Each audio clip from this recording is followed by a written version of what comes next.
Salut la Bulls Nation, bienvenue sur French Bulls TV où on va revenir sur la belle victoire sur le parquet des Nuggets, la première depuis 2006, donc c'est quand même à souligner. Et puis on va en même temps en profiter pour faire un petit bilan de ce road trip qu'on nous annonçait comme un gros test pour notre équipe. Oh, on va voir comment ils vont se débrouiller sans Vucevic. Et ben, scoop, attention, c'est officiel, ça vient de tomber. On est bon. On est très bon même. Il n'y a plus besoin de oh, j'attends de voir contre eux, contre machin, contre plus des meilleures équipes, face à une plus grosse opposition, etc. Nah. Ça fait 16 matchs. On est presque à un quart déjà de la saison régulière. On est bon. Il n'y a plus de tests, il n'y a plus de. C'est terminé tout ça. Voilà. Euh, et donc sur ce parquet de Denver, qui était en back-to-back d'ailleurs, puisque la veille, ils avaient reçu les Sixers et ils avaient d'ailleurs perdu à domicile. Et pratiquement au dernier moment, absence de Nikola Jokic, blessé au poignet, donc il était sur le banc avec une attelle autour du poignet droit. Et quelque part, ça a un petit peu rééquilibré les débats parce que oui, j'en ai vu déjà, tu vois, balancer un peu sur Twitter à droite à gauche. Ouais, les Bulls ils ont gagné à Denver, mais bon, il n'y avait pas Jokic ni Michael Porter Jr. Et t'as vu, on était sans Vucevic ni Patrick Williams non plus, hein, durant tout le road trip. Donc voilà, hein, ça équilibre un peu quand même. Euh, mais voilà, une belle victoire sur le parquet de Denver. Malgré un match, enfin un début de match en tout cas un petit peu poussif parce que bah, la défense de Denver était plutôt solide dans les premières minutes. Et en face, à part Tony Bradley qui était plutôt agressif en profitant de l'absence de Jokic et qui a mis quelques paniers sympas, bah, ça avait un petit peu de mal à se mettre en rythme, à trouver les bonnes passes, etc. Parce que voilà, encore une fois, la défense de Denver était très athlétique et nous a empêché de mettre notre jeu en place et de prendre du rythme. Et eux, de leur côté, par contre, ils profitaient de notre manque de taille pour attaquer le cercle, voilà, créer des drives, créer du danger, provoquer des fautes. Et encore plus quand Bradley est sorti, remplacé par Derrick Jones Jr. et ensuite par Green qui a joué encore quelques minutes en poste 5. Donc là, on a joué extra small ball et du coup, des joueurs comme Gordon notamment ont pu en profiter pour voilà, accéder au cercle avec des moves sympas aussi. Donc euh, on a eu un petit peu de mal à rentrer dans le match et puis ça s'est mis en place petit à petit, notamment par quelques bons efforts défensifs. C'est un petit peu comme ça qu'on s'est un petit peu relancé. Et puis voilà, on s'est créé des transitions pour revenir avec Zach Lavine aussi qui a rentré quelques paniers sympas, même si c'était plus en isolation qu'autre chose. Et puis au final, on est revenu à 30 partout, voilà, sur des transitions et des paniers de Zach Lavine. C'est à noter, c'est le quatrième premier quart-temps de suite où on inscrit 30 points minimum. Le match à Golden State pour débuter le road trip, on en avait inscrit 29. Donc sur l'ensemble du road trip, on tournait à plus de 30 points de moyenne sur le premier quart. À voir si on peut maintenir ce genre de stats même avec le retour de Vucevic. Parce que j'ai dans l'idée qu'avec le 5 small ball, on mettait plus de rythme, plus de shoot à 3 points, plus d'adresse. Et à voir avec Vucevic en jouant un jeu un petit peu plus lent avec des post-up, etc. Voir comment ça, si on arrive à maintenir ça. Mais enfin, on verra. Vucevic, j'y reviendrai plus tard. Pour revenir sur ce match à Denver, donc ouais, 30 partout après un premier quart-temps où tu sentais qu'on avait un peu de mal offensivement. Et ça s'est un petit peu poursuivi dans le deuxième quart. On a eu, voilà, on butait sur la défense des Nuggets qui font pas mal de switch, qui font des aides. Et puis finalement, c'est venu un peu comme ça aussi de notre côté avec des aides défensives pour se remettre dans le match, créer quelques stops. Et puis voilà, des joueurs comme Ayo, Caruso qui ont provoqué des violations des 24 secondes en harcelant les mecs sur tout le long. Il y a cette action où Caruso, je sais plus sur quel joueur des Nuggets, deux fois il lui enlève la balle des mains et sur le buzzer des 24 secondes, il lui récupère la balle dans les mains encore une fois. Euh, donc voilà, c'est ce genre d'action qui nous a relancé dans le match. On a procédé par contre-attaque. Derrick Jones Jr. a claqué un joli petit dunk. DeRozan après a mis quelques mid-range. Javonte Green a mis un 3 points. Bref, ça devenait un petit peu plus fluide. On trouvait de meilleurs shoots ouverts. Et c'est ce qui nous a permis de finalement nous placer devant et atteindre la pause en tête. Et puis par contre, le troisième quart-temps, ça a été beaucoup, beaucoup plus prononcé. Euh, dès l'entame du troisième quart-temps, tu sentais que voilà, il y avait plus de fluidité en attaque, beaucoup plus de mouvements, des passes dans le bon tempo. On arrivait mieux à perturber la défense des Nuggets en les poussant un petit peu à l'erreur. Et c'est comme ça notamment que sont arrivés quelques dunks absolument mais monstrueux. Oh mon Dieu, le dunk de Derrick Jones Jr. Oh mon Dieu, celui-ci, mais franchement, je suis persuadé que Derrick Jones Jr. il vole. Non, mais la hauteur à laquelle il est allé sur ce drive, mais c'était mais d'une violence, c'était invraisemblable. Franchement, je me suis levé, j'ai hurlé, j'ai réveillé tout. Enfin bref, c'était le bordel. Euh, mais et plusieurs fois en fait, dans ce quart-temps, on a joué pratiquement le même type d'action avec Zach LaVine qui a le ballon à peu près 8 mètres. Derrick Jones vient pour lui faire un screen. Et là, à ce moment-là, les deux joueurs de Denver, donc celui qui garde Zach et celui qui garde Derrick Jones Jr., ils se préparent à switcher pour suivre les mouvements des uns des autres. Sauf que Derrick Jones Jr. file vers le cercle très vite. Et du coup, il est tout seul parce que les deux sont encore proches de Zach LaVine. Zach LaVine fait la passe intérieure et derrière, bah voilà, on a eu deux, trois dunks de très très belle facture de cette manière-là. Et Zach LaVine n'a pas été en reste parce qu'il s'est dit ok, Derrick Jones Jr. il a claqué un dunk de barbare, mais moi aussi j'ai gagné un concours de dunk. Donc du coup, bah, lui aussi il y est allé, il a attaqué le cercle, il s'est faufilé au milieu de trois joueurs des Nuggets, il a claqué un bon dunk bien puissant aussi. Et en fait, c'est venu du fait que les Nuggets avaient fait beaucoup de fautes dans le début du quart. Et du coup, les Bulls se sont dit, bah, on va continuer d'attaquer le cercle, provoquer des fautes. Et s'ils font pas de fautes, bah, on va jusqu'au cercle et on les démonte. Et sinon, bah, s'ils font des fautes, on va multiplier les passages de lancer franc. Donc c'est tout bénef. Donc voilà, petite réflexion tactique, tu vois, petite adaptation. Et voilà, ils ont vu qu'il y avait un problème de faute pour les Nuggets, donc ils les ont attaqués à ce niveau-là. Et c'est comme ça qu'ils ont mis 35 points dans ce troisième quart-temps, qu'ils ont pris les devants avec une dizaine de points d'avance, avec un Javonte Green qui a aussi décollé très très haut pour aller chercher des gros gros rebonds. Ça aussi, je vais en parler après. Mais voilà, gros gros efforts collectifs avec voilà, euh, le banc également qui était très très actif. Et malgré tout, ouais, à part Kobe White qui au début du quatrième quart-temps a enchaîné les choix un petit peu compliqués dans ses passes, dans ses shoots, dans son placement défensif, il a encore vraiment pas mal de difficultés à ce niveau-là. Donc les Bulls ont eu un petit peu moins de rythme au début du quatrième quart-temps. Euh, Denver est revenu un petit peu avec un très bon Will Barton qui est toujours très bon contre les Bulls. Si tu regardes que les matchs contre les Bulls, t'as l'impression que Will Barton c'est un All-Star.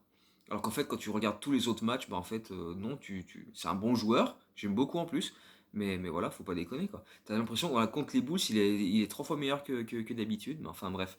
Euh, et puis aussi Campazzo qui a mis plusieurs paniers à 3 points. Alors lui aussi, depuis le début de saison, il a mis 8 paniers à 3 points, c'est pas sa spécialité, et puis là il en met 4. Bon bah ok, bon faut dire on l'a laissé un peu libre aussi, on lui a dit bon bah vas-y mon gars, t'es pas si fort que ça donc shoot, et puis il en a mis en fait. Donc du coup il a permis aux Nuggets de rester dans le match, mais le problème c'est que les Nuggets ne pouvaient rien faire face à notre duo infernal, parce que dans les 6 dernières minutes du match, c'était Zach LaVine et DeRozan time. Zach LaVine, il a enchaîné des paniers à 3 points, des longs paniers à 2 points avec le pied sur la ligne, mais malgré des fautes qui n'ont jamais été sifflées. euh, il a à chaque fois que les Nuggets revenaient, boum, il leur remettait une cartouche derrière. Il les maintenait à une, deux possessions derrière sur des shoots, mais invraisemblables. Il a été très très bon. Il a mis 12 points dans ce quatrième quart-temps. Et derrière, DeRozan a multiplié les lancers francs. Il a inscrit les 8 derniers points de l'équipe, tous sur lancers francs. 8 sur 8 au lancer sur les 3 dernières minutes du match, sur les 2 dernières minutes. Et au final, il a fait 12 sur 12 sur la ligne et les Bulls 24 sur 24 au lancer. Un parfait 24 sur 24 qui confirme qu'ils sont l'équipe qui a le meilleur pourcentage de lancers francs de la ligue cette saison. Ils sont à 85% à peu près. Donc ils ont fait le job à ce niveau-là et donc ils ont été très très clutch. Le duo Lavine-DeRozan a inscrit les 20 derniers points de l'équipe. Et d'ailleurs, ce sont les deux joueurs qui marquent le plus de points dans les quatrièmes quart-temps de toute la NBA. Après ce match-là, DeRozan avait inscrit 118 points en quatrième quart-temps cette saison et Zach LaVine 101. C'est les deux meilleurs et d'assez loin, il me semble, parce que le troisième, il était à 83 ou 85. Je sais même plus qui c'est, je crois que c'est Cole Anthony d'Orlando. Mais bref. Euh, donc voilà, grosse fin de match de la part des leaders pour assurer une belle victoire. Voilà, avec une première mi-temps un petit peu compliquée, mais dans la deuxième, beaucoup plus d'agressivité, beaucoup plus d'énergie, de fluidité dans les mouvements en attaque et une participation de tout le monde parce que le banc a été mais extraordinaire. Derrick Jones Jr., il y a ses dunks, mais il y a aussi sa défense, ses rebonds. Il a fait 16 points, 8 rebonds. Javonte Green a pris 9 rebonds. Ayo Dosunmu a pris 8 rebonds aussi.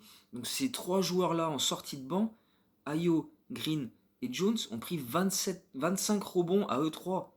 C'est énorme, c'est énorme. Et en plus de ça, ils cumulent 43 points en comptant les deux que Kobe White a inscrits. Ces deux premiers euh, depuis qu'il est revenu de blessure. Donc Jones, Green et Ayo, à eux trois, ils ont fait 41 points, 25 rebonds en sortant du banc. C'est juste monstrueux. Quand tu as ça en sortant de ton banc, eh ben c'est très propre quand même. Tu te dis, eh ben on n'a quand même pas beaucoup de soucis à se faire. Le taf va être fait, il va être assuré. Alors forcément, on s'attend pas à ce que Derrick Jones Jr. score 16 points tous les soirs. Mais voilà, ne serait-ce qu'au rebond et en défense, dans l'intensité et tout, c'était vraiment un très bel effort une fois de plus. Et donc ça nous permet de conclure ce road trip sur une victoire et un bilan en positif. 3 victoires, 2 défaites sur le road trip.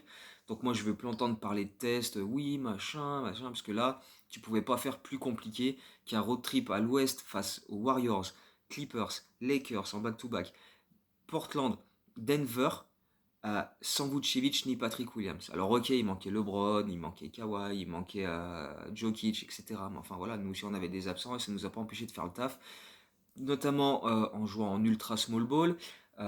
Mais ça a permis d'avoir un plus gros impact défensif dans les débuts de match grâce à Caruso, parce qu'il a été encore absolument monstrueux à ce niveau-là, grâce à l'apport du banc. Enfin bref, ça a vraiment été... euh, on a beaucoup plus de certitude à la fin de ce road trip qu'au début. Voilà, si on se pose encore quelques questions de comment on va gérer les rotations, les machins, on a quand même pas mal d'éléments de réponse très sympas grâce à ces 5 matchs à l'extérieur. Donc maintenant on peut retourner au United Center, back-to-back à domicile avec la réception des Knicks et celle des Pacers, donc lundi. Des Knicks qui ont joué cette nuit je sais plus si c'était à Houston ou à New York, mais enfin en tout cas ils ont joué contre Houston et ils ont battu les Rockets. Et donc au United Center ce soir, Bulls Knicks, nouvelle soirée spéciale, enfin pas exactement spéciale Joachim Noah, mais soirée Bobblehead Joachim Noah au United Center. Un Bobblehead comme celui-ci d'ailleurs, que j'avais récupéré dans un Bulls Knicks en 2013. Donc tu vois, déjà les Bulls Knicks ils aiment bien faire des Bobblehead Joachim Noah. Ah oui, j'adore, ça me fait délire. Mais voilà, encore une soirée hommage à Joachim Noah ce soir, donc il y a moyen de se faire bien plaisir. Cette fois-ci, en déboîtant les Knicks, ce serait une très bonne idée. Et d'ailleurs, là, on a un calendrier qui va être un petit peu plus calme sur la semaine qui arrive, puisque donc on a les Knicks. Demain, on a les Pacers, donc relativement prenable. Derrière, mercredi, on va à Houston. Et ensuite, on est à Orlando le vendredi. Après, on revient à Chicago le lendemain pour un back-to-back face à Miami. Donc celui-là, il va être un peu plus compliqué. Ensuite, on reçoit Charlotte. On va à New York, on va à Brooklyn. Donc les 3-4 qui arrivent, ça va. Après, ça se durcit encore un petit peu, mais bon. Alors, non, par contre, c'est pas des nouveaux tests en plus pour voir comment, même si encore que celui de Miami, j'ai quand même bien hâte d'y être à celui-ci. Mais voilà. Euh, Pas de Vucevic pour le match contre New York ce soir. Apparemment, il doit encore fournir des tests négatifs. Et du coup, même si c'est pas annoncé officiellement, j'ai quelques doutes sur le fait qu'il soit capable de jouer demain contre Indiana. Ça peut changer d'ici là. Hein. Ça se trouve, d'ici que la vidéo soit mise en ligne, il y aura des nouvelles qui vont dire le contraire. Donc on verra bien comment ça va se passer. Je pense, enfin, de c'est mon ressenti. Je pense qu'il sera là pour le déplacement à Houston, mais là, les deux matchs à domicile, c'est pas sûr. J'espère qu'il jouera au moins à Indiana, mais les Bulls ont déjà annoncé que pour ce soir contre New York, c'était pas ça. Donc, ma foi, on va clasher du Bing Bang sans lui, et puis voilà, après on va enchaîner. Euh, on va terminer avec le quiz. On va terminer avec le quiz. Donc, la dernière fois, on parlait du match de la dernière victoire des Bulls à Denver, et c'était donc en 2006, en février. Et je demandais qui était le meilleur scoreur de ce match-là, et c'était Ben Gordon qui avait inscrit 30 points pour les Bulls, avec au passage 21 points du Lituanien Darius Songaila en sortie de banc aussi, ça c'était pas mal du tout. Mais on va rester sur Ben Gordon, et la question cette fois-ci c'est quel est son classement au nombre de 3 points inscrits dans l'histoire des Bulls? À quelle place il se situe? Par exemple, Zach LaVine est cinquième actuellement. Euh, quatrième? Quatrième, oui, il a dépassé Jordan, donc oui, il est quatrième. Il se rapproche de Scottie Pippen qui est troisième, mais où est Ben Gordon dans ce classement? Donc voilà. Euh, Prochaine vidéo après le back-to-back, parce que entre temps, il y aura les articles, plus le lundi, comme tous les lundis, le baromètre des Bulls, et ça prend beaucoup, beaucoup de temps à écrire, donc pas le temps de faire une vidéo entre les deux matchs, donc on va laisser passer le back-to-back, et puis on préparera la réception de Houston un petit peu plus tranquillement. Donc voilà, d'ici là, encore une fois, comme dans la dernière vidéo, merci du soutien, ça fait toujours plaisir. Il y a de plus en plus d'abonnés, autant sur Twitter que sur la chaîne YouTube. Il y a des vues, il y a des commentaires très sympas, ça fait toujours plaisir. Donc voilà, continuez comme ça, donnez vos avis toujours, hein, répondez aux quiz, et puis voilà, on se retrouve très bientôt avec d'autres belles victoires à fêter, parce que oui, encore une fois, on est très très très très bon, et il va y avoir plein de belles victoires, et plein de choses très très plaisantes sur lesquelles on va revenir dans les prochaines semaines et les prochains mois. Donc voilà, d'ici là, portez-vous bien et à très bientôt. Ciao ciao, go Bulls.